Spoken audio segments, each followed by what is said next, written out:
আসসালামু আলাইকুম। যদি কোনো ব্যক্তি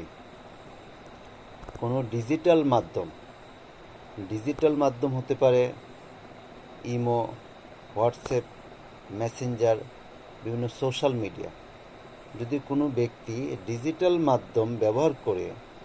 অন্য কোনো ব্যক্তিকে হুমকি প্রদর্শন করে,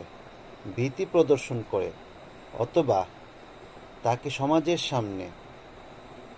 অপদস্থ, অপমানিত করার জন্য মিথ্যা তথ্য প্রকাশ করে বিভিন্ন ডিজিটাল মাধ্যমে, তাহলে ইহা ডিজিটাল নিরাপত্তা আইনের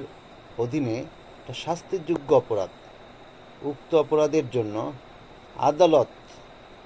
অপরাধী ব্যক্তিকে সর্বোচ্চ 2 বছর কারাদণ্ড অথবা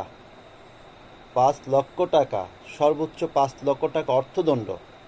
অথবা উভয় দণ্ডে দণ্ডিত করতে পারে। আমার আলোচনার মূল কথা হলো, কেউ যদি বিভিন্ন ডিজিটাল মাধ্যম ব্যবহার করে, হোয়াটসঅ্যাপ হতে পারে, ইমো হতে পারে, মেসেঞ্জার হতে পারে ইত্যাদি ব্যবহার করে কোনো ব্যক্তি যদি অপর কোনো ব্যক্তিকে এইসব মাধ্যম ব্যবহার করে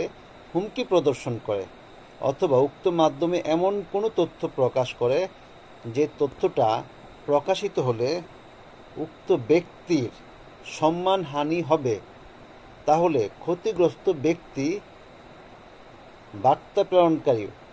ডিজিটাল মাধ্যম মিথ্যা তথ্য প্রদানকারীর বিরুদ্ধে সাইবার নিরাপত্তা আইনের 25 ধারা অনুযায়ী আইনগত ব্যবস্থা গ্রহণ করতে পারে।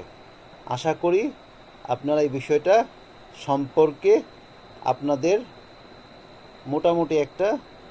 ধারণা হয়ে গিয়েছে।